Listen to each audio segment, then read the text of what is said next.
목사님, 요즘 기도해도 말씀을 읽어도 마음에 아무것도 와닿지 않아요. 제 영혼이 완전히 메말라버린 것 같은데 회복될 수 있을까요?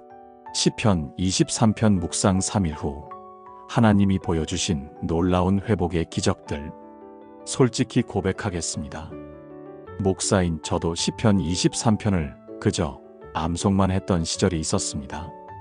여호와는 나의 목자시니 내게 부족함이 없으리로다. 입으로는 고백했지만 마음으로는 실감하지 못했던 때가 있었습니다. 그저 익숙한 말씀, 아름다운 시편, 그 정도로만 생각했습니다. 그런데 2022년 봄, 제 삶이 완전히 무너졌을 때였습니다. 아버지께서 갑자기 쓰러지셨고, 교회는 재정 위기에 빠졌으며, 제 자신은 심한 번아웃에 시달리고 있었습니다.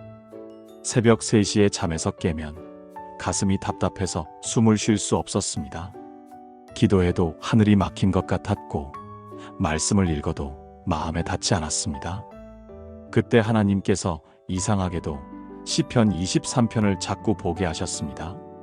성경을 펼치면 시편 23편이 나왔고, 찬양을 들으면 시편 23편 찬송이었습니다. 하나님, 이 말씀을 이제 어떻게 믿습니까? 제게 부족함이 없다고요? 지금 모든 게 부족한데. 그렇게 원망하듯 기도했던 어느 날 새벽이었습니다. 성령님께서 속으로 이렇게 말씀하시는 것 같았습니다. 단 3일만 이 말씀을 진짜로 묵상해보라. 암송이 아니라 묵상을. 그날부터 저는 시편 23편 6절을 매일 아침, 점심, 저녁으로 읽고 묵상하기 시작했습니다. 1절씩 천천히 한 단어 한 단어 씹듯이 묵상했습니다. 그런데 3일째 되던 날 아침, 놀라운 일이 일어났습니다. 가슴을 짓누르던 그 무거운 돌덩이가 사라진 것입니다. 상황은 전혀 변하지 않았습니다. 아버지는 여전히 병원에 계셨고, 교회 재정은 여전히 어려웠으며, 제 몸은 여전히 지쳐 있었습니다. 그런데 제 영혼이 살아난 것입니다. 아, 하나님이 정말 나의 목자시구나. 내게 정말 부족함이 없구나. 그것이 머리가 아닌 가슴으로, 영혼으로 느껴졌습니다. 그 후로 지금까지 3년 가까이 저는 이 말씀의 능력을 수없이 목격하고 있습니다. 특히 박은숙 권사님의 이야기는 지금도 제 가슴을 뜨겁게 합니다. 그분은 65세로 대구에서 작은 분식집을 운영하시는 분이셨습니다. 6개월 전부터 심한 우울증에 시달리고 계셨습니다. 정신과에서 약을 처방받아 드셨지만 효과가 없었고, 매일 아침 눈을 뜨는 게 고통이었다고 하셨습니다. 가게 문을 열어도 손님들이 줄었고, 남편과는 말도 제대로 섞지 못했으며, 자식들에게 전화하는 것조차 두려웠다고 합니다. 2024년 9월 첫째 주 수요일이었습니다. 그분이 새벽 기도회에 나오셨는데 얼굴이 완전히 어두워져 있었습니다. 예배 후에 상담실로 오셨고 한참을 우시더니 이렇게 말씀하셨습니다. 목사님, 저 이제 정말 못 살 것 같아요. 하나님도 저를 버리신 것 같아요. 그때 저는 권사님께 시편 23편을 함께 읽자고 했습니다. 그리고 이렇게 말씀드렸습니다. 권사님, 3일만 이 말씀을 묵상해 보세요. 하루 3번, 아침, 점심, 저녁으로 천천히 읽으시고 한 구절씩 곱 씹어보세요. 권사님은 반신반의하시면서도 그렇게 하시겠다고 하셨습니다. 그리고 정확히 3일 후인 토요일 오전, 권사님께 전화가 왔습니다. 목사님, 제가 지금 울고 있는데요. 슬픔의 눈물이 아니라 감사의 눈물이에요. 권사님의 목소리가 완전히 달라져 있었습니다. 교회로 오신 권사님의 얼굴에는 생기가 돌아와 있었고, 눈빛이 살아 있었습니다. 목사님, 오늘 새벽에 여호와는 나의 목자시니 이 구절을 읽는데요. 갑자기 제 안에서 뭔가 터지는 것 같았어요. 하나님이 정말 나의 목자시구나. 나를 정말 사랑하시는구나. 그게 가슴으로 느껴졌어요. 그날 이후로 권사님은 완전히 다른 사람이 되셨습니다. 약도 끊으셨고 가게도 다시 활기를 찾았으며 무엇보다 얼굴에 평안이 가득했습니다. 지금도 권사님은 매일 시편 23편을 묵상하고 계십니다. 사랑하는 여러분, 혹시 지금 여러분도 무너져 있지는 않으신가요? 아무리 기도해도 응답이 없는 것 같고 말씀을 읽어도 마음에 와닿지 않는 그런 시간을 보내고 계신가요? 오늘 제가 여러분과 나누고 싶은 것은 바로 이것입니다. 시편 23편의 놀라운 능력입니다. 이 말씀을 단 3일만 진짜로 묵상하면 여러분의 영혼에도 회복이 일어납니다. 제가 경험했고 박 권사님이 경험했으며 수많은 성도님들이 경험한 그 놀라운 회복의 기적을 오늘 7가지로 나누겠습니다. 준비되셨습니까? 여러분, 삶이 방향을 잃었을 때가 있지 않으신가요? 어디로 가야 할지, 무엇을 해야 할지, 모든 게 막막하고 답답한 그런 시간 말입니다. 마치 안개 낀 산속에서 길을 잃은 것처럼 한 발짝도 내딛기 두려운 그런 날들이 있습니다. 저도 그랬습니다. 목회를 시작한 지 5년째 되던 해였습니다.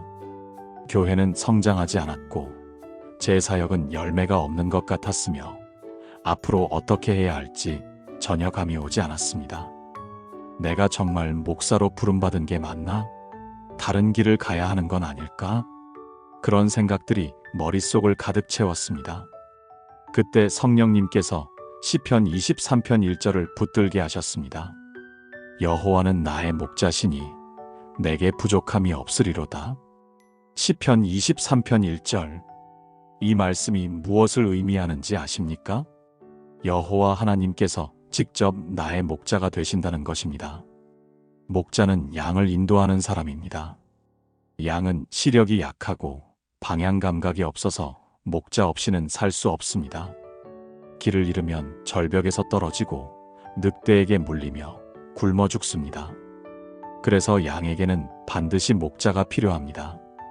이스라엘의 목자들은 양 한 마리 한 마리의 이름을 다 알고 있었습니다.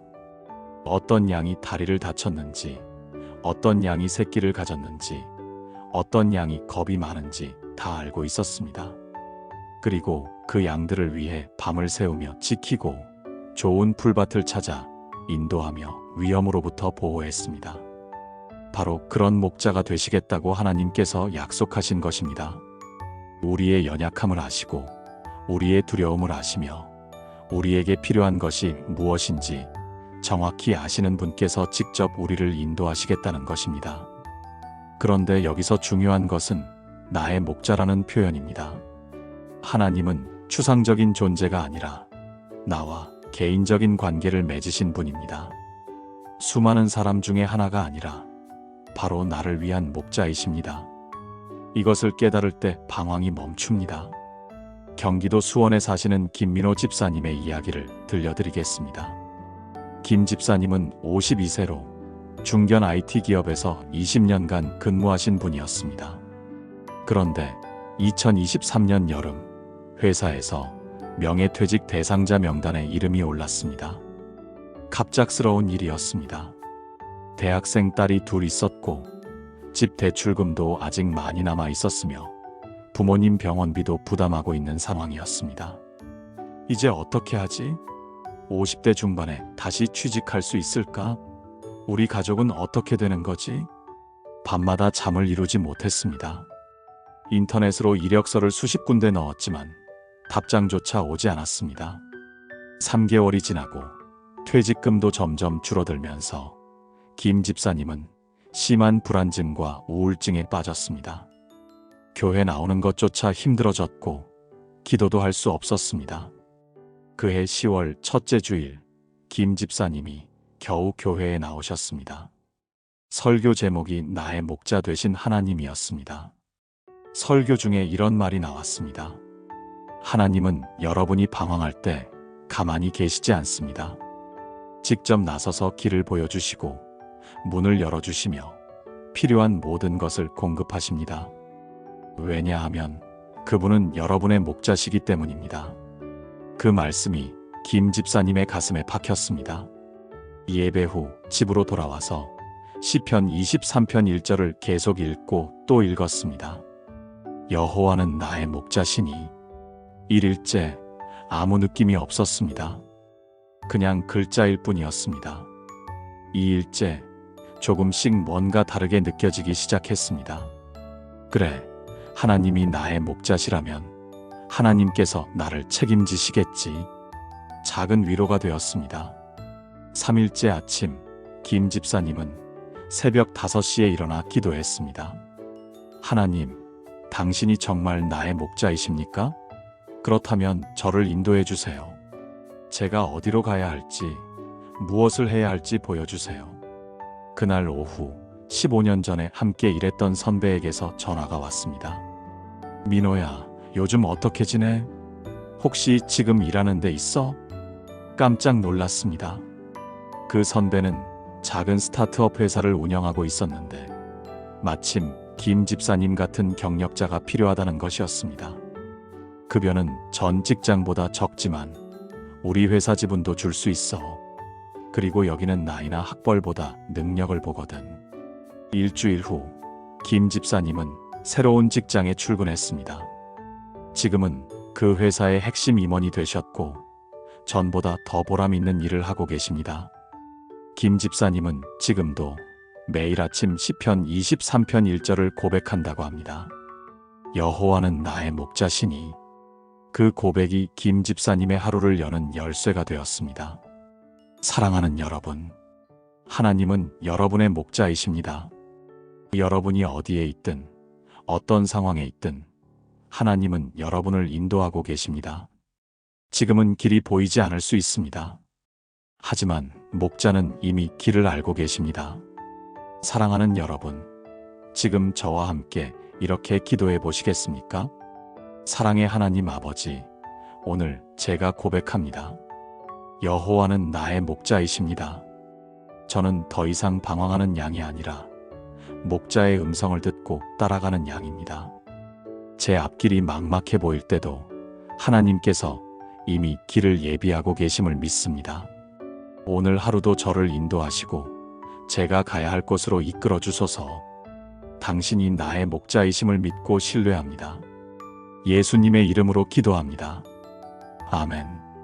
이 고백을 오늘부터 매일 아침 해보세요. 3일 후 여러분의 마음에 평안이 찾아올 것입니다. 그런데 목자를 만나면 또 다른 놀라운 일이 일어납니다. 여러분은 지금 무엇이 부족하신가요? 돈이 부족하십니까? 건강이 부족하십니까? 관계가 부족하십니까? 우리는 살면서 늘 부족함을 느낍니다. 조금만 더 있으면 행복할 텐데, 이것만 채워지면 만족할 텐데, 그런데 이상하게도 채워지면 또 다른 부족함이 보입니다. 끝없는 갈증 같은 것입니다. 저도 그랬습니다. 목회 초기에는 교인 수가 부족하다고 생각했습니다. 100명만 되면 안정되겠지. 100명이 되자 건물이 부족했습니다. 건물만 있으면 더 많은 사역을 할 수 있을 텐데, 건물을 마련하자 이번엔 사역자가 부족했습니다. 전도사님 한 분만 더 있으면 끝이 없었습니다. 그때 깨달았습니다. 진짜 문제는 외적인 것이 부족한 게 아니라 내면의 만족이 없다는 것이었습니다. 시편 23편 1절 후반부를 보십시오. 내게 부족함이 없으리로다. 시편 23편 1절. 이 말씀이 우리에게 주는 약속은 무엇입니까? 하나님이 나의 목자가 되시면 내게 부족함이 없다는 것입니다. 여기서 부족함이 없다는 말은 모든 것을 다 가졌다는 뜻이 아닙니다. 히브리어 원어로 하세르는 결핍되다, 모자라다는 뜻인데 여기에 부정어로가 붙어서 결핍되지 않는다는 의미입니다. 즉, 필요한 것이 채워진 상태, 만족스러운 상태를 의미합니다.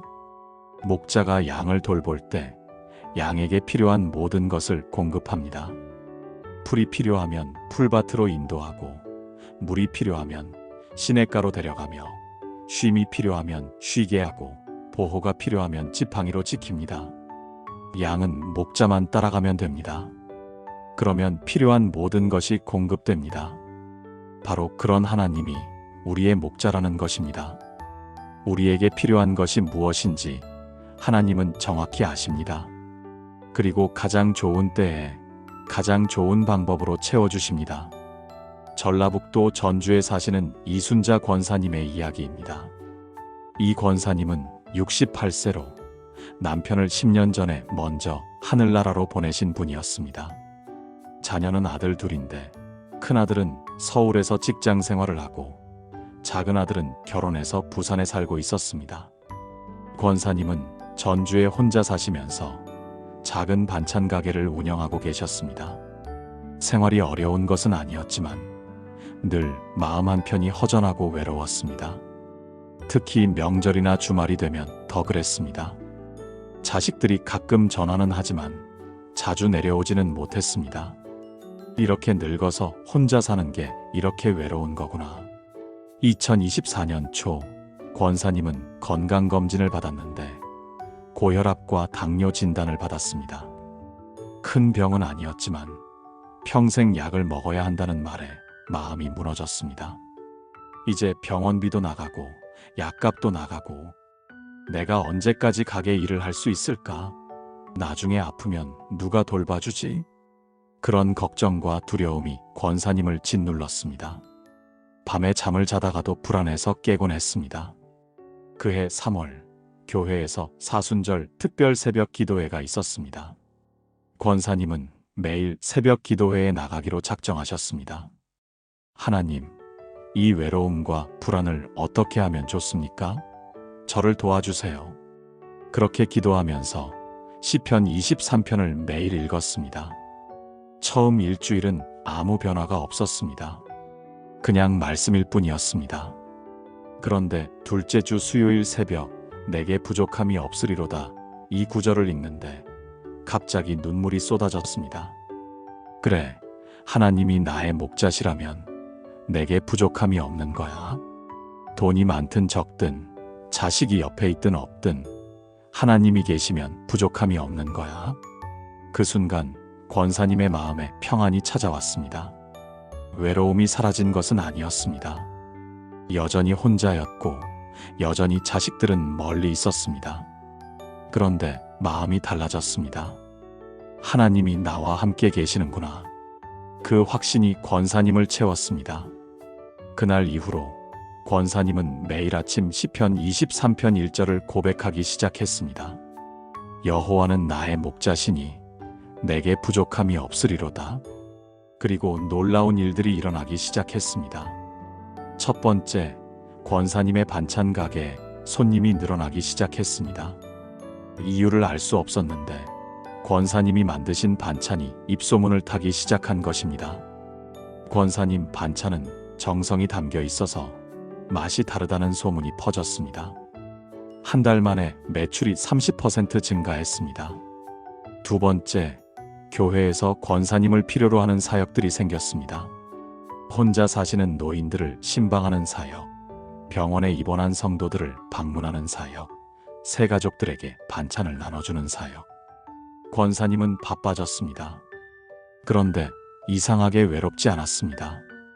오히려 매일이 보람차고 즐거웠습니다. 세 번째, 큰아들이 전주로 발령을 받았습니다. 회사 인사이동으로 큰아들이 전주 지점으로 오게 된 것입니다.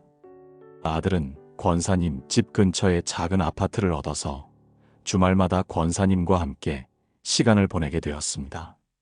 권사님은 지금도 말씀하십니다. 하나님이 정말 나의 목자시니 내게 부족함이 없구나. 내가 원한 것을 다 주신 것은 아니지만 내게 필요한 것은 다 주셨어. 6개월이 지난 지금 권사님은 전과 완전히 다른 사람이 되셨습니다. 얼굴에는 항상 미소가 있고 눈빛에는 평안이 가득하며 말씀마다 감사가 넘칩니다. 고혈압과 당뇨 수치도 많이 좋아졌습니다. 의사 선생님이 깜짝 놀랄 정도였습니다. 권사님은 이렇게 고백하셨습니다. 스트레스가 사라지니까 몸도 좋아지더라고요. 정말 하나님의 은혜예요. 사랑하는 여러분, 하나님이 우리의 목자가 되시면 우리에게 부족함이 없습니다. 외적으로는 부족해 보일 수 있습니다. 그러나 내적으로는 충만합니다. 왜냐하면 하나님 자신이 우리를 채우시기 때문입니다. 사랑하는 여러분, 지금 저와 함께 이렇게 기도해 보시겠습니까? 전능하신 하나님 아버지, 제가 고백합니다. 당신이 나의 목자시니 내게 부족함이 없습니다. 제가 가진 것이 적어 보여도 당신이 계시면 충분합니다. 제 마음의 허전함을 당신의 사랑으로 채워주시고 제 삶의 결핍을 당신의 은혜로 만족시켜 주소서. 오늘 제게 필요한 모든 것을 공급하시는 목자 되신 하나님을 신뢰합니다. 예수님의 이름으로 기도합니다. 아멘. 매일 이 고백을 반복해 보세요. 여러분의 부족함이 채워지기 시작할 것입니다. 그런데 하나님은 여기서 멈추지 않으십니다. 여러분은 언제 마지막으로 진짜 쉬셨습니까? 몸을 쉬는 것이 아니라 마음이 쉬는 것 말입니다. 현대인들은 바쁩니다. 일에 쫓기고 관계에 시달리며 정보에 압도당합니다.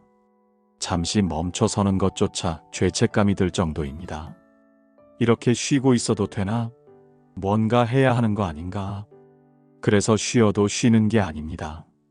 몸은 누워 있어도 마음은 달리고 있습니다. 저도 그랬습니다. 목회를 하면서 번아웃을 여러 번 경험했습니다. 주일 설교 준비, 신방, 상담, 행정 업무, 각종 모임. 쉴 틈이 없었습니다. 휴가를 가서도 교회 일이 걱정되어 제대로 쉴 수 없었습니다. 주일 설교는 준비했나? 누가 아프진 않았나? 교회에 무슨 일은 없나? 그러다가 몸이 완전히 무너졌습니다. 시편 23편 2절을 보십시오. 그가 나를 푸른 풀밭에 누이시며 쉴만한 물가로 인도하시는도다. 시편 23편 2절. 이 말씀이 주는 메시지는 무엇입니까? 하나님께서 우리를 쉴 수 있는 곳으로 인도하신다는 것입니다. 푸른 풀밭은 히브리어로 네오트 데쉐인데 신선한 풀의 목장이라는 뜻입니다. 중동 지역은 대부분 메마른 땅인데 푸른 풀밭은 생명과 풍요를 상징합니다. 양들이 그곳에 누워서 배부르게 먹고 편안히 쉴 수 있는 곳입니다. 쉴만한 물가는 히브리어로 메이 메누오트인데 평온한 물, 고요한 물이라는 뜻입니다. 양들은 급류에서는 물을 마실 수 없습니다. 겁을 먹고 도망갑니다. 그래서 목자는 양들을 조용히 흐르는 시냇가로 데려갑니다. 거기서 양들은 안전하게 물을 마시고 갈증을 해소합니다. 하나님은 우리에게도 그런 곳을 예비하셨습니다. 영적으로 배부르고 마음이 평온해지는 그런 장소를 준비하셨습니다. 그곳이 어디입니까? 바로 하나님의 임재 안입니다. 하나님의 말씀 안에서, 기도 안에서, 예배 안에서 우리는 진짜 쉼을 경험합니다. 부산에 사시는 최영수 장로님의 이야기를 나누겠습니다. 최 장로님은 61세로 30년간 건설회사를 운영해 오신 분이었습니다. 회사는 중견기업 규모로 성장했고 직원도 150명이 넘었습니다. 그런데 2023년 하반기부터 건설 경기가 급격히 나빠졌습니다. 프로젝트들이 연달아 취소되고 자금 회전이 어려워졌으며 직원들 급여를 주는 것조차 힘들어졌습니다. 최 장로님은 하루에 3-4시간밖에 못 주무셨습니다. 새벽 2시, 3시에 잠에서 깨면 회사 생각, 직원 생각, 빚 생각에 가슴이 답답해서 숨을 쉴 수 없었습니다. 병원에 가니 의사 선생님이 이렇게 말씀하셨습니다. 장로님, 이러다간 큰일 납니다. 스트레스를 좀 줄이셔야 해요. 고혈압도 심하고 부정맥도 생겼어요. 하지만 어떻게 스트레스를 줄입니까? 회사는 매일 위기였고 결정해야 할 일들이 산더미처럼 쌓여 있었습니다. 최 장로님은 교회도 제대로 나가지 못했습니다. 주일날도 회사 일 때문에 자리를 비우는 경우가 많았습니다. 하나님, 제가 이러면 안 되는 걸 아는데. 그런데 정말 어떻게 할 수가 없습니다. 그렇게 기도하면서도 마음은 여전히 회사에 가 있었습니다. 2024년 2월 어느 주일 최 장로님이 오랜만에 주일 예배에 참석하셨습니다. 그날 설교 본문이 시편 23편이었습니다. 설교 중에 목사님이 이런 말씀을 하셨습니다. 여러분, 하나님은 여러분을 푸른 풀밭에 누이십니다. 강제로 일을 시키지 않으십니다. 쉬라고 하십니다. 그런데 우리는 쉬질 못합니다. 왜냐하면 우리가 뭔가를 해야 한다고 생각하기 때문입니다. 하지만 양은 풀밭에서 할 일이 없습니다. 그냥 누워서 풀을 뜯어먹고 쉬면 됩니다. 그것이 양의 일입니다. 그 말씀이 최 장로님의 가슴을 찔렀습니다. 그래, 내가 양이라면 내 일은 쉬는 것이야. 목자가 다 알아서 하시는데 내가 왜 이렇게 애를 쓰고 있었지? 예배 후 집에 돌아와서 최 장로님은 결단했습니다. 3일 동안은 회사 일을 완전히 손에서 놓고 하나님 앞에서 쉬자. 월요일부터 수요일까지 최 장로님은 회사 전화를 끄고 집에서 지냈습니다. 아침마다 시편 23편 2절을 읽고 묵상했습니다. 그가 나를 푸른 풀밭에 누이시며 쉴만한 물가로 인도하시는도다. 처음에는 불안했습니다. 회사에 무슨 일이 생기면 어떡하지? 내가 이렇게 쉬고 있어도 되나? 그런데 둘째 날부터 마음이 조금씩 평온해지기 시작했습니다. 하나님이 나를 쉬게 하시는구나. 이것도 하나님의 인도하심이구나.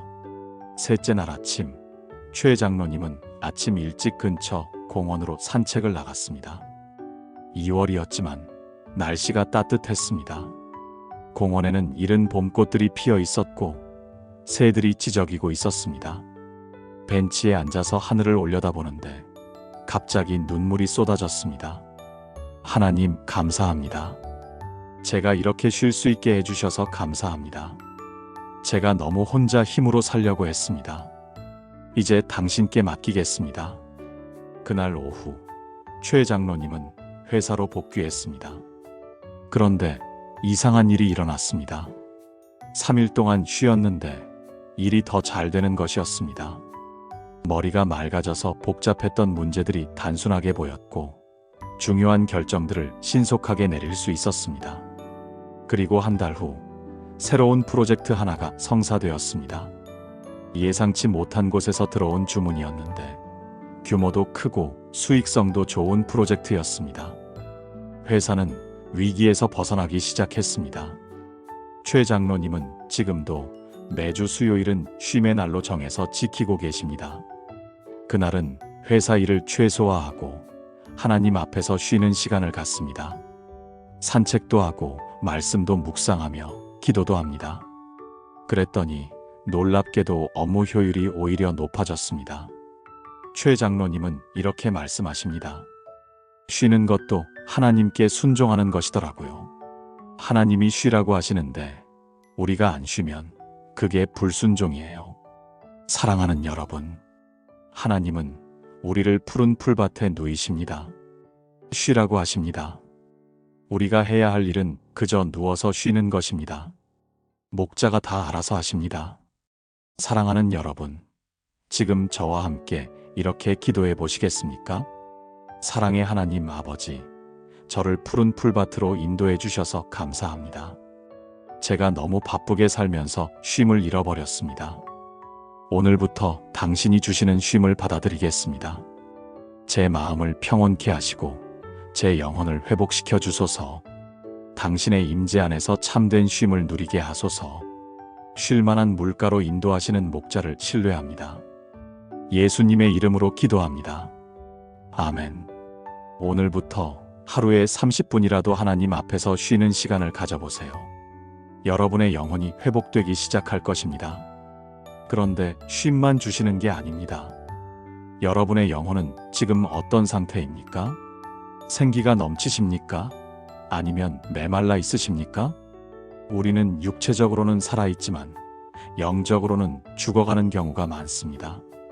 말씀을 읽어도 감동이 없고 기도해도 응답이 없는 것 같으며 찬양해도 마음이 울리지 않습니다.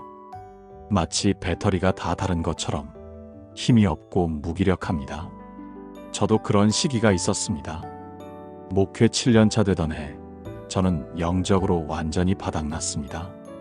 설교를 준비해도 은혜가 없었고, 기도를 해도 하늘이 막힌 것 같았으며, 성도들을 만나도 사랑이 느껴지지 않았습니다. 내가 정말 목사가 맞나? 이런 상태로 어떻게 목회를 하지? 그때 시편 23편 3절이 제 눈에 들어왔습니다.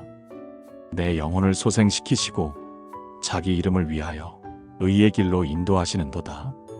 시편 23편 3절. 이 말씀의 핵심은 무엇입니까? 하나님께서 우리의 영혼을 소생시키신다는 것입니다. 소생시키다는 히브리어로 슈브인데 돌아오게 하다, 회복시키다, 되살리다는 뜻입니다. 죽어가던 것을 다시 살려내는 것입니다. 시들었던 식물에 물을 주면 다시 생기를 찾듯이 메말랐던 영혼에 하나님의 은혜가 임하면 다시 살아납니다.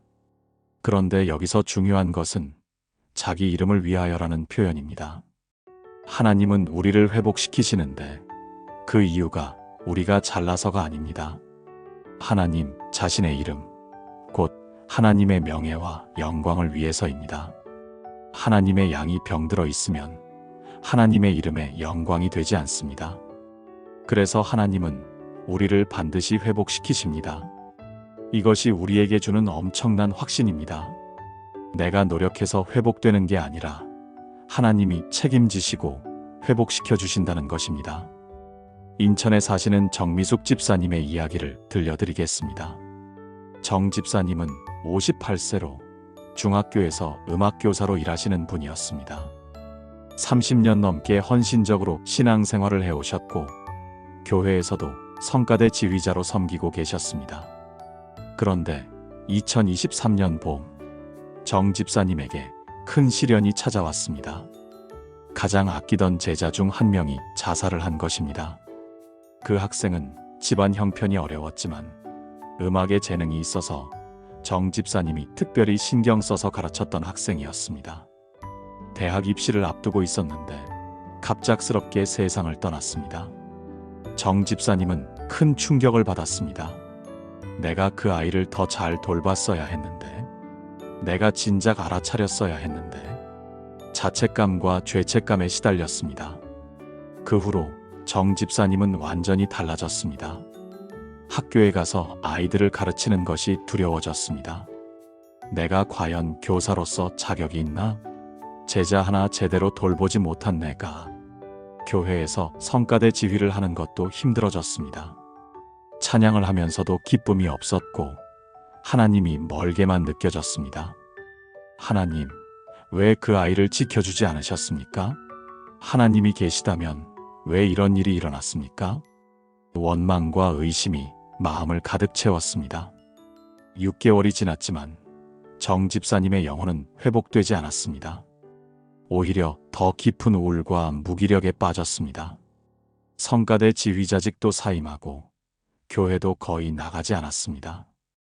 그해 11월 정 집사님의 친한 권사님이 신방을 오셨습니다. 미수가, 내가 너무 마음이 아파. 함께 기도하자. 두 분은 함께 기도했습니다. 그날 권사님이 시편 23편을 함께 읽자고 하셨습니다. 3절을 읽는데 정 집사님의 눈에서 눈물이 흘러내렸습니다. 내 영혼을 소생시키시고 하나님이 정말 내 영혼을 소생시켜 주실까? 이렇게 메말라버린 내 영혼을. 권사님이 손을 잡아주셨습니다. 미수가, 하나님은 반드시 내 영혼을 소생시키실 거야. 자기 이름을 위하여 그렇게 하실 거야. 그날부터 정 집사님은 매일 시편 23편 3절을 붙들고 기도하기 시작했습니다. 하나님, 제 영혼을 소생시켜 주세요. 제가 할 수 없습니다. 하나님이 하셔야 합니다. 처음 며칠은 여전히 아무 느낌이 없었습니다. 하지만 일주일째 되던 날 조금씩 변화가 느껴지기 시작했습니다. 말씀을 읽을 때 예전처럼 무감각하지 않았습니다. 찬양을 들을 때 가슴이 조금씩 뜨거워지기 시작했습니다. 2주째 정 집사님은 용기를 내서 주일 예배에 참석했습니다. 찬양 시간에 눈물이 터져 나왔습니다. 하나님 감사합니다. 제가 다시 찬양할 수 있게 해주셔서 감사합니다. 3주째 학교에서 아이들을 대하는 것이 조금씩 편안해졌습니다. 그래, 내가 모든 걸 책임질 순 없어. 하지만 내가 할 수 있는 만큼 최선을 다하면 돼. 한 달이 지나자 정 집사님의 얼굴에 미소가 돌아왔습니다. 영혼의 생기가 돌아온 것입니다. 2달 후 정 집사님은 다시 성가대 지휘를 시작했습니다. 이번에는 달랐습니다. 전보다 더 깊은 감동으로, 더 진실한 마음으로 하나님을 찬양했습니다. 정 집사님은 지금도 매일 아침 이렇게 기도한다고 합니다. 하나님, 오늘도 제 영혼을 소생시켜 주세요. 제 힘으로는 안 됩니다. 하나님의 은혜로 오늘 하루를 살아가게 하소서. 그리고 놀랍게도 정 집사님은 학교에서 학생들의 상담 교사로도 활동하게 되었습니다. 자신이 겪었던 아픔 때문에 어려움을 겪는 학생들을 더 잘 이해하고 도울 수 있게 된 것입니다. 지난 학기에만 7명의 학생들이 정 집사님의 도움으로 위기를 극복했습니다. 정 집사님은 이렇게 고백하셨습니다. 제 영혼이 죽었을 때 하나님께서 다시 살려주셨어요. 그래서 이제 저도 죽어가는 영혼들을 살리는 일을 하고 싶어요. 사랑하는 여러분, 혹시 지금 여러분의 영혼이 메말라 있습니까? 기도해도 아무 느낌이 없고 말씀을 읽어도 마음에 와닿지 않습니까? 하나님은 여러분의 영혼을 소생시키실 것입니다. 자기 이름을 위하여 반드시 그렇게 하실 것입니다. 사랑하는 여러분, 지금 저와 함께 이렇게 기도해 보시겠습니까? 생명의 주님, 제 영혼을 소생시켜 주소서. 메말라 있는 제 마음에 생수를 부어주시고 시들어가는 제 영혼에 생명의 숨결을 불어넣어 주소서. 제 힘으로는 회복할 수 없습니다. 하나님의 은혜로, 하나님의 능력으로 저를 다시 살려주소서. 주님의 이름을 위하여 저를 의의 길로 인도하심을 믿습니다. 예수님의 이름으로 기도합니다. 아멘. 매일 이 기도를 드려보세요. 3일 후 여러분의 영혼의 변화가 시작될 것입니다. 그런데 하나님의 은혜는 여기서 끝이 아닙니다. 여러분은 지금 무엇을 두려워하고 계십니까? 죽음을 두려워하십니까? 질병을 두려워하십니까? 가난을 두려워하십니까? 관계의 파탄을 두려워하십니까? 두려움은 우리 삶을 마비시킵니다. 앞으로 나아가지 못하게 하고 새로운 시도를 막으며 하나님의 약속을 의심하게 만듭니다. 저도 두려움과 싸워왔습니다. 목회 초기, 저는 늘 실패에 대한 두려움이 있었습니다. 교회가 성장하지 않으면 어떡하지? 성도들이 다 떠나면 어떡하지? 내가 목회에 실패하면 어떡하지? 그 두려움 때문에 밤잠을 설치곤 했습니다. 시편 23편 4절 전반부를 보십시오. 내가 사망의 음침한 골짜기로 다닐지라도 해를 두려워하지 않을 것은 주께서 나와 함께 하심이라. 시편 23편 4절. 이 말씀은 놀라운 약속을 담고 있습니다.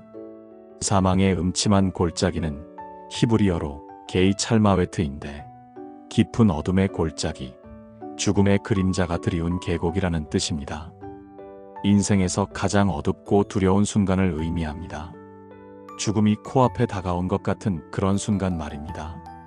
그런데 성경은 만약 그런 일이 일어나지 않으면이라고 말하지 않습니다. 다닐지라도라고 말합니다. 즉, 우리는 반드시 그런 골짜기를 지나가게 된다는 것입니다. 인생을 살면서 사망의 음침한 골짜기를 피할 수 있는 사람은 아무도 없습니다. 누구나 그곳을 지나갑니다. 그런데 중요한 것은 그 다음입니다. 해를 두려워하지 않을 것은 주께서 나와 함께 하심이라. 왜 두려워하지 않습니까? 하나님이 함께 계시기 때문입니다. 혼자가 아니기 때문입니다. 어둠이 아무리 깊어도, 골짜기가 아무리 험해도 하나님이 함께 계시면 두려울 것이 없습니다. 강원도 춘천에 사시는 김영희 권사님의 이야기입니다. 김 권사님은 72세로 남편과 함께 작은 식당을 운영하며 평범하게 살아오셨던 분입니다. 2023년 8월 건강검진을 받았는데 췌장암 3기 판정을 받았습니다. 청천벽력 같은 소식이었습니다. 의사 선생님은 수술이 어렵고 항암 치료를 해도 완치 가능성이 낮다고 말씀하셨습니다. 6개월에서 1년 정도 시간이 있을 것 같습니다. 그 말을 듣는 순간 권사님은 눈앞이 캄캄해졌습니다. 이제 죽는구나. 나는 이제 끝이구나. 집으로 돌아오는 차 안에서 남편과 함께 말없이 눈물만 흘렸습니다. 그날 밤 권사님은 잠을 이룰 수 없었습니다. 두려움이 밀려왔습니다. 죽음이 이렇게 가까이 온 거구나. 고통스럽게 죽으면 어떡하지? 남편은 혼자 어떻게 살지? 자식들은 얼마나 슬퍼할까? 온갖 생각이 머릿속을 가득 채웠습니다. 새벽 4시, 권사님은 침대에서 일어나 성경을 폈습니다. 무작정 펼쳤는데 시편 23편이 나왔습니다. 4절을 읽는데 눈물이 쏟아졌습니다. 내가 사망의 음침한 골짜기로 다닐지라도 해를 두려워하지 않을 것은 주께서 나와 함께 하심이라. 하나님, 정말 저와 함께 계시겠습니까? 이 어두운 골짜기에서도 함께 계시겠습니까? 그날 아침부터 권사님은 매일 시편 23편 4절을 암송하고 묵상하기 시작했습니다. 항암 치료가 시작되었습니다. 첫 번째 항암 치료를 받고 나서 너무 힘들었습니다. 구토가 심했고 머리카락이 빠지기 시작했으며 온몸이 쑤셨습니다. 병실 침대에 누워서 권사님은 시편 23편 4절을 계속 반복했습니다. 내가 사망의 음침한 골짜기로 다닐지라도 해를 두려워하지 않을 것은 주께서 나와 함께 하심이라. 그렇게 고백하면 이상하게 마음이 평안해졌습니다. 그래, 하나님이 나와 함께 계시니까 괜찮아. 두려워하지 말자. 두 번째, 세 번째 항암 치료를 받으면서도 권사님은 이 말씀을 붙들었습니다. 병실에서 같은 병을 앓고 있는 다른 환우들에게도 이 말씀을 나눴습니다. 언니, 우리 함께 이 말씀 외워요. 하나님이 우리와 함께 계세요. 4개월이 지났습니다. 의사 선생님이 CT 촬영을 했는데 놀라운 일이 일어났습니다. 암 크기가 절반 이상 줄어든 것입니다. 권사님, 이건 정말 기적이에요. 췌장암이 이렇게 빨리 줄어드는 경우는 거의 없어요. 의사 선생님도 놀랐고 간호사들도 신기해했습니다. 권사님은 무릎을 꿇고 기도했습니다. 하나님, 감사합니다. 정말 저와 함께 계셨습니다. 사망의 음침한 골짜기에서도 저를 지켜주셨습니다. 8개월이 지난 지금 권사님의 암은 거의 사라졌습니다. 의사 선생님은 완치에 가깝다고 말씀하셨습니다. 권사님은 지금 교회에서 암 환우들을 위한 기도 모임을 인도하고 계십니다. 매주 화요일 저녁 암으로 고통받는 분들이 모여서 함께 시편 23편을 읽고 기도합니다. 권사님은 이렇게 간증하십니다. 사실 암이 다 나은 것도 감사하지만 더 큰 은혜는 죽음의 두려움에서 자유로워진 거예요. 이제는 죽음이 두렵지 않아요. 왜냐하면 하나님이 함께 계시니까요. 언젠가 제가 정말 그 골짜기를 지날 때도 하나님이 함께 계실 거라는 걸 알아요. 지난달 권사님과 남편은 함께 식당 일을 다시 시작했습니다. 예전보다 건강도 좋아지고 마음도 평안하며 무엇보다 감사가 넘친다고 합니다. 가게 벽에는 시편 23편 4절이 액자로 걸려 있습니다. 내가 사망의 음침한 골짜기로 다닐지라도 해를 두려워하지 않을 것은 주께서 나와 함께 하심이라. 손님들이 그 액자를 보고 물으면 권사님은 자신의 간증을 나눕니다. 그래서 그 식당은 이제 단순히 밥을 파는 곳이 아니라 위로와 소망을 나누는 곳이 되었습니다. 사랑하는 여러분, 혹시 지금 여러분도 사망의 음침한 골짜기를 지나고 계십니까? 두려움이 여러분을 짓누르고 있습니까? 하나님은 여러분과 함께 계십니다. 혼자가 아닙니다. 하나님이 함께 계시면 그 어떤 골짜기도 두렵지 않습니다. 사랑하는 여러분, 지금 저와 함께 이렇게 기도해 보시겠습니까? 전능하신 하나님 아버지, 제가 지금 사망의 음침한 골짜기를 지나고 있습니다. 두려움이 저를 덮치고 어둠이 저를 에워싸고 있습니다. 그러나 저는 고백합니다. 주께서 나와 함께 하십니다. 내가 혼자가 아닙니다. 두려워하지 않겠습니다. 하나님이 저를 지키시고 인도하시며 보호하심을 믿습니다. 이 골짜기를 지나 빛이 있는 곳으로 저를 이끄소서. 예수님의 이름으로 기도합니다. 아멘. 이 기도를 매일 드려보세요. 두려움이 평안으로 바뀌기 시작할 것입니다. 그런데 하나님은 단순히 함께 계시는 것으로 끝나지 않습니다. 여러분은 마지막으로 언제 진정한 위로를 받으셨습니까? 슬플 때, 아플 때, 외로울 때 누군가 여러분을 안아주고 괜찮아, 다 잘 될 거야 라고 말해주는 것. 우리는 위로가 필요한 존재입니다. 혼자서는 견딜 수 없는 순간들이 있습니다. 누군가의 손길이, 누군가의 음성이, 누군가의 존재가 절실히 필요한 때가 있습니다. 저도 그랬습니다. 아버지를 잃었을 때 저는 무너졌습니다.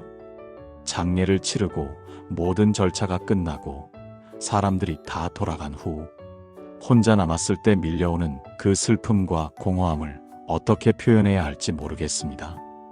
시편 23편 4절 후반부를 보십시오. 주의 지팡이와 막대기가 나를 안위하시나이다. 시편 23편 4절. 이 말씀이 무엇을 의미하는지 아십니까? 목자의 지팡이와 막대기는 양을 돌보는 두 가지 도구입니다. 지팡이는 양을 인도하고 막대기는 양을 보호합니다. 지팡이로는 길을 가리키고 막대기로는 늑대를 쫓습니다. 이 두 가지가 양에게 안위, 곧 위로와 평안을 줍니다. 왜냐하면 양은 알기 때문입니다. 목자가 나를 인도하고 있구나. 목자가 나를 지켜주고 있구나. 그 확신이 양을 평안하게 합니다. 하나님도 우리에게 그렇게 하십니다. 하나님의 지팡이는 우리를 올바른 길로 인도하시고 하나님의 막대기는 우리를 위협하는 모든 것으로부터 보호하십니다. 그리고 그것이 우리에게 위로가 됩니다. 서울 노원구에 사시는 박순덕 집사님의 이야기를 나누겠습니다. 박 집사님은 64세로 35년 결혼 생활을 해오셨습니다. 남편 박철수 씨는 온순하고 성실한 분이었고 두 사람은 큰 문제 없이 잘 살아왔습니다. 그런데 2022년 가을 남편이 갑자기 쓰러졌습니다. 뇌졸중이었습니다. 응급실로 달려갔을 때 의사 선생님이 이렇게 말씀하셨습니다. 지금 수술을 해도 완전히 회복되기는 어려울 것 같습니다. 반신마비가 남을 가능성이 높습니다. 수술은 성공했지만 예상대로 남편은 오른쪽 팔다리를 움직일 수 없게 되었습니다. 말도 제대로 하지 못했고 혼자서는 아무것도 할 수 없었습니다. 퇴원 후 박 집사님은 남편을 집에서 돌보기 시작했습니다. 아침에 씻기고 밥을 먹이고 재활 운동을 시키고 기저귀를 갈아주고 약을 먹이고 하루 24시간이 모자랐습니다. 밤에도 2~3시간마다 깨서 남편을 확인해야 했습니다. 3개월이 지나자 박 집사님도 지쳐갔습니다. 몸도 힘들었지만 마음이 더 힘들었습니다. 언제까지 이렇게 살아야 하지? 남편은 좋아질 수 있을까? 나는 버틸 수 있을까? 어느 날 밤 남편이 잠든 후 박 집사님은 거실에 혼자 앉아 있었습니다. 눈물이 주르륵 흘러내렸습니다. 하나님, 너무 힘듭니다. 저 혼자서는 도저히 할 수가 없어요. 도와주세요. 그때 책장에 꽂혀 있던 성경책이 눈에 들어왔습니다. 성경을 펼쳤는데 시편 23편이 나왔습니다. 4절을 읽는데 주의 지팡이와 막대기가 나를 안위하시나이다라는 구절에서 눈이 멈췄습니다. 지팡이와 막대기가 나를 안위하시나이다. 박 집사님은 이 구절을 계속 반복해서 읽었습니다. 그러면서 기도했습니다. 하나님, 저를 안위해 주세요. 저를 위로해 주세요. 저를 지켜주세요. 그날 밤 박 집사님은 평소보다 깊이 잠들었습니다. 다음 날 아침 일어났을 때 몸은 여전히 피곤했지만 마음은 조금 가벼웠습니다. 그래, 하나님이 나를 안위하시는구나. 내가 혼자가 아니구나. 박 집사님은 매일 아침 남편을 돌보기 전에 시편 23편 4절을 읽고 기도하기 시작했습니다. 주의 지팡이와 막대기가 나를 안위하시나이다. 일주일째 교회 신방팀에서 박 집사님 댁을 방문했습니다. 목사님과 몇 명의 권사님들이 오셔서 남편을 위해 기도해 주시고 박 집사님을 격려해 주셨습니다. 집사님, 정말 수고가 많으세요. 우리가 도울 수 있는 게 뭐가 있을까요? 그때부터 교회에서 박 집사님을 돕기 시작했습니다. 일주일에 2번 자원봉사자들이 와서 남편을 돌봐주었고 박 집사님이 잠깐이라도 쉴 수 있게 해주었습니다. 반찬도 갖다 주시고 병원 갈 때 차도 태워주셨습니다. 2주째 박 집사님의 딸이 주말마다 와서 도와주기 시작했습니다. 결혼해서 경기도에 살고 있었는데 토요일마다 와서 하루 동안 남편을 돌봐주었습니다. 그 덕분에 박 집사님은 토요일에는 마음 놓고 쉴 수 있었습니다. 한 달째 남편에게 조금씩 변화가 보이기 시작했습니다. 재활 운동의 효과가 나타나기 시작한 것입니다. 오른손 손가락을 조금씩 움직일 수 있게 되었고 말도 조금씩 나오기 시작했습니다. 여보.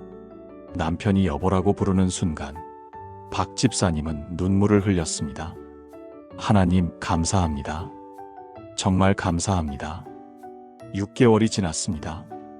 남편은 아직 완전히 회복되지는 않았지만 많이 좋아졌습니다. 지팡이를 짚고 천천히 걸을 수 있게 되었고 간단한 대화도 할 수 있게 되었습니다. 박 집사님도 많이 달라졌습니다. 여전히 힘들지만 이제는 그 힘듦을 견딜 수 있는 힘이 생겼습니다. 박 집사님은 지금도 매일 아침 시편 23편 4절을 읽습니다. 주의 지팡이와 막대기가 나를 안위하시나이다. 그리고 이렇게 간증하십니다. 하나님의 지팡이와 막대기가 정말로 저를 안위했어요. 교회 성도님들을 통해서, 딸을 통해서, 남편의 조금씩 회복되는 모습을 통해서 하나님이 저를 인도하시고 보호하고 계심을 매일 느껴요. 작년 추석, 박 집사님 부부는 교회 추수감사절 예배에 함께 참석했습니다. 남편이 지팡이를 짚고 천천히 걸어서 교회에 온 것입니다. 예배 시간에 찬양이 나올 때 남편이 박 집사님의 손을 꼭 잡았습니다. 두 사람은 눈물을 흘리며 함께 찬양했습니다. 은혜 아니면 살 수 없네. 그날 예배에 참석했던 모든 성도들이 감동의 눈물을 흘렸습니다. 사랑하는 여러분, 혹시 지금 여러분도 위로가 필요하십니까? 힘든 짐을 혼자 지고 있어서 무너질 것 같으십니까? 하나님의 지팡이와 막대기가 여러분을 안위할 것입니다. 하나님은 여러분을 인도하시고 보호하시며 위로하십니다. 사랑하는 여러분, 지금 저와 함께 이렇게 기도해 보시겠습니까? 사랑의 목자 되신 하나님, 지금 제가 너무 힘듭니다. 짐이 무겁고 길이 험하며 마음이 지쳤습니다. 주님의 지팡이로 저를 인도해 주시고 주님의 막대기로 저를 보호해 주소서. 제 마음에 평안을 주시고 제 영혼에 위로를 부어 주소서. 주님이 저와 함께 계심을 믿고 주님의 안위하심을 경험하게 하소서. 예수님의 이름으로 기도합니다. 아멘. 이 기도를 드릴 때 하나님의 위로가 여러분의 마음에 임할 것입니다. 그런데 하나님의 은혜는 더 놀랍습니다. 여러분은 미래에 대해 어떻게 생각하십니까? 불안하십니까? 아니면 기대되십니까?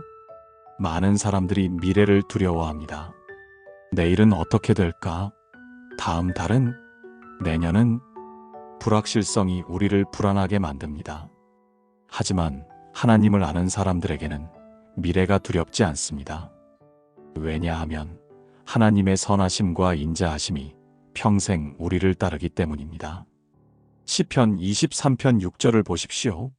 내 평생의 선하심과 인자하심이 반드시 나를 따르리니 내가 여호와의 집에 영원히 살리로다. 시편 23편 6절. 이 말씀이 주는 확신은 무엇입니까? 첫째, 평생이라는 표현입니다. 한순간이 아니라, 한 시기가 아니라 평생 동안입니다. 내가 태어나서 죽을 때까지 하나님의 선하심과 인자하심이 나를 따릅니다. 둘째, 반드시라는 표현입니다. 히브리어 원어에는 아크라는 단어가 있는데 오직, 분명히, 확실이라는 뜻입니다. 의심의 여지가 없습니다. 하나님의 선하심과 인자하심은 반드시 우리를 따릅니다. 셋째, 따르린이라는 표현입니다. 히브리어로 라다프인데 뒤쫓다, 추격하다는 뜻입니다. 보통은 적이 추격할 때 쓰는 단어인데 여기서는 하나님의 선하심과 인자하심이 우리를 추격한다는 것입니다. 우리가 하나님을 쫓아가는 게 아니라 하나님의 은혜가 우리를 쫓아온다는 것입니다. 얼마나 놀라운 약속입니까? 충청북도 청주에 사시는 한미옥 권사님의 이야기를 마지막으로 들려드리겠습니다. 한 권사님은 69세로 남편과 사별하신 후 혼자 생활하고 계셨습니다. 자녀는 아들 하나인데 외국에서 사업을 하고 있어서 자주 볼 수 없었습니다. 권사님은 작은 아파트에서 혼자 살면서 교회 봉사를 하며 지내셨습니다. 생활이 넉넉하지는 않았지만 남편이 남긴 보험금과 국민연금으로 충분히 지낼 수 있었습니다. 2023년 초 권사님은 가슴에 통증을 느껴서 병원에 갔습니다. 검사 결과 유방암 초기 진단을 받았습니다. 다행히 초기라서 수술하면 완치 가능성이 높습니다. 의사 선생님의 말씀이었습니다. 하지만 권사님은 두려웠습니다. 암이라니, 내가 암에 걸렸다니. 수술 날짜가 잡혔고 권사님은 수술 전날 밤 잠을 이룰 수 없었습니다. 수술이 잘 될까? 혹시 다른 데로 전이된 건 아닐까? 항암 치료를 해야 하면 어떡하지? 새벽에 성경을 펼쳤는데 시편 23편이 나왔습니다. 권사님은 처음부터 끝까지 천천히 읽었습니다. 6절에 이르렀을 때 눈물이 쏟아졌습니다. 내 평생의 선하심과 인자하심이 반드시 나를 따르리니. 하나님, 정말 그러하십니까? 지금 이 순간에도 선하심과 인자하심이 저를 따르고 있습니까? 권사님은 이 구절을 계속 반복해서 읽었습니다. 그러면서 평생을 돌아보기 시작했습니다. 어렸을 때 가난했지만 하나님이 지켜주셨던 일, 결혼해서 어려움이 있었지만 하나님이 도우셨던 일, 아들을 키우면서 힘들었지만 하나님이 함께 하셨던 일, 남편이 세상을 떠났을 때 하나님이 위로해 주셨던 일. 그래, 평생 동안 하나님의 선하심과 인자하심이 나를 따랐어. 지금도 그러하고 앞으로도 그러할 거야. 그 확신이 권사님의 마음에 평안을 주었습니다.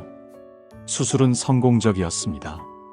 암은 초기였고 주변 림프절로 전이되지도 않았습니다.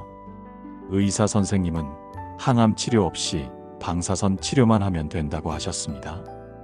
퇴원 후 권사님은 매일 아침 시편 23편 6절을 고백하기 시작했습니다.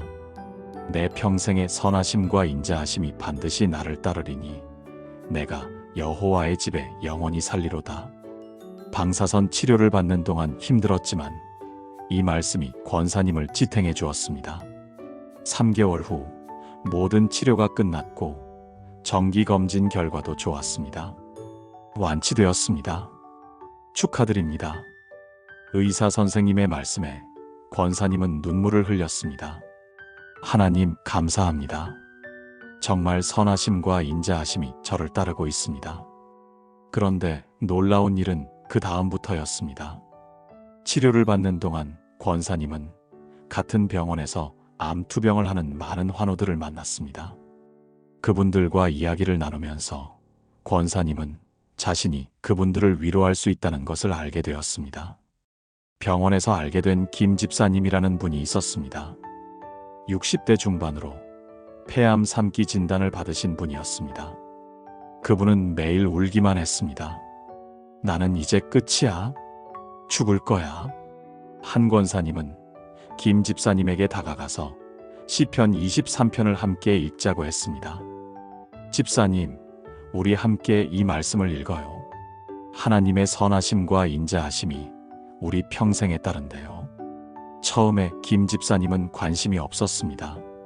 하지만 한 권사님이 계속 찾아가서 말씀을 나누고 함께 기도하자 조금씩 마음이 열리기 시작했습니다. 한 달 후 김 집사님이 한 권사님에게 말했습니다. 권사님, 감사해요. 권사님 덕분에 제가 희망을 갖게 되었어요. 그 후로 한 권사님은 병원에서 만나는 암 환우들에게 복음을 전하고 시편 23편을 나누기 시작했습니다. 지난 1년 동안 한 권사님을 통해 위로를 받은 환우들이 15명이 넘습니다. 그중 5명은 교회에 등록해서 신앙생활을 시작했습니다. 한 권사님은 이렇게 고백합니다. 제가 암에 걸린 것도 하나님의 선하심이었어요. 그 경험을 통해 같은 아픔을 겪는 분들을 위로할 수 있게 되었거든요. 하나님의 인자하심이 정말 저를 따르고 있어요. 올해 2월 한 권사님은 교회에서 암 투병 간증 집회를 인도했습니다. 100명이 넘는 성도들이 참석했고 많은 분들이 은혜를 받았습니다. 한 권사님의 간증을 듣고 한 집사님이 이렇게 말씀하셨습니다. 권사님, 정말 하나님의 선하심과 인자하심이 권사님을 따르고 있네요. 아니, 권사님을 통해 우리에게까지 흘러오고 있어요. 지금 한 권사님은 매주 병원에 가서 환우들을 돕는 봉사를 하고 계십니다. 교회에서도 암 환우들을 위한 기도 모임을 인도하고 상담도 해주십니다. 한 권사님의 얼굴에는 항상 미소가 있고 눈빛에는 소망이 가득합니다. 그분의 삶 자체가 시편 23편에 살아있는 증거입니다. 사랑하는 여러분, 여러분의 평생에도 하나님의 선하심과 인자하심이 따를 것입니다. 지금까지 그러했고 지금도 그러하며 앞으로도 그러할 것입니다. 과거를 돌아보십시오. 하나님의 선하심이 보이지 않습니까? 현재를 보십시오. 하나님의 인자하심이 느껴지지 않습니까? 미래를 바라보십시오. 하나님의 은혜가 계속될 것이 확실하지 않습니까? 사랑하는 여러분, 지금 저와 함께 이렇게 기도해 보시겠습니까? 신실하신 하나님 아버지, 제 평생의 선하심과 인자하심이 반드시 저를 따를 것을 믿습니다. 과거에도 그러하셨고 현재에도 그러하시며 미래에도 그러하실 것을 확신합니다. 제가 여호와의 집에 영원히 거하게 하시고 주님의 임재 안에서 평생을 살게 하소서. 주님의 은혜가 제 삶의 모든 날에 함께 하심을 선포하고 고백합니다. 예수님의 이름으로 기도합니다. 아멘. 이 고백을 붙드십시오. 여러분의 미래는 밝습니다. 사랑하는 여러분, 지금까지 시편 23편의 7가지 놀라운 약속을 함께 나누었습니다. 이 모든 말씀을 하나의 기도로 드리겠습니다. 함께 기도하시겠습니까? 전능하신 하나님 아버지, 오늘 이 시간 시편 23편의 놀라운 약속들을 주셔서 감사합니다. 여호와는 나의 목자이시니 내게 부족함이 없음을 고백합니다. 당신이 나의 목자가 되셔서 방황하는 저를 인도하시고 필요한 모든 것을 채워주시며 푸른 풀밭에 누이시고 쉴 만한 물가로 인도하시며 제 영혼을 소생시키시고 사망의 음침한 골짜기에서도 함께하시며 주의 지팡이와 막대기로 저를 안위하시고 선하심과 인자하심으로 평생 저를 따르심을 감사드립니다. 저는 이제 고백합니다.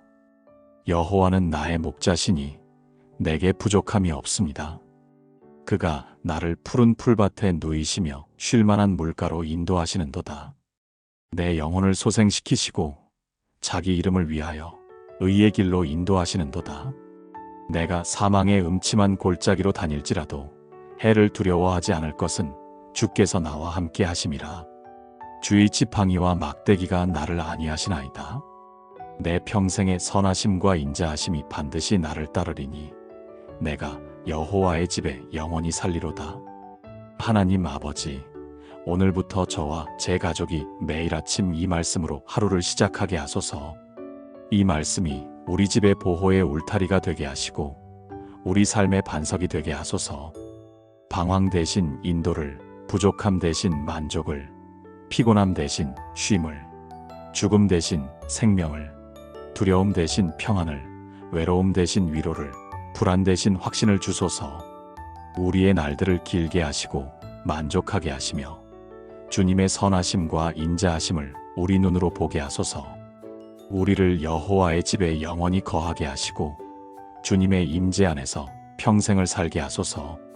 이 모든 것이 주님의 약속이심을 믿고 신뢰하며 의지합니다. 이 약속이 우리 삶에서 날마다 이루어지기를 간절히 소망합니다. 살아계신 예수 그리스도의 이름으로 기도합니다. 아멘. 사랑하는 여러분, 오늘 우리는 시편 23편의 놀라운 7가지 회복의 기적을 함께 나누었습니다. 첫째, 목자를 만나면 방황이 멈춥니다. 둘째, 부족함이 채워집니다. 셋째, 진짜 쉼을 경험하게 됩니다. 넷째, 영혼이 소생합니다. 다섯째, 두려움이 사라집니다. 여섯째, 위로와 보호를 경험합니다. 일곱째, 선하심과 인자하심이 평생 따릅니다. 이 7가지는 단순한 이론이 아닙니다. 제가 경험했고 박은숙 권사님이 경험했으며 수많은 성도님들이 경험한 살아있는 하나님의 은혜입니다. 여러분도 경험하게 될 것입니다.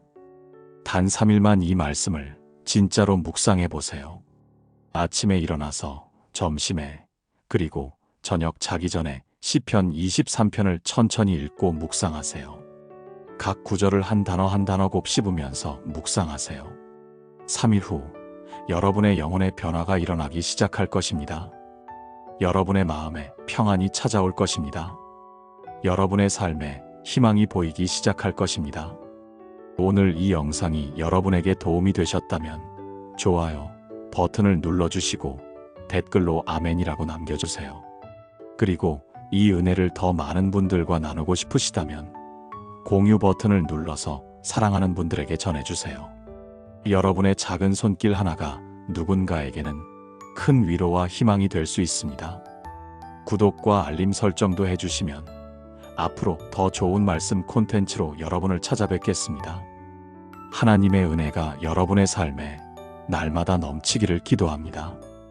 여호와께서 여러분의 목자가 되셔서 여러분에게 부족함이 없게 하시며 푸른 풀밭과 쉴만한 물가로 인도하시고 여러분의 영혼을 소생시키시며 사망의 음침한 골짜기에서도 함께 하시고 선하심과 인자하심으로 평생 여러분을 따르시기를 축복합니다. 여러분이 여호와의 집에 영원히 거하는 은혜가 있기를 기도합니다. 사랑합니다. 감사합니다.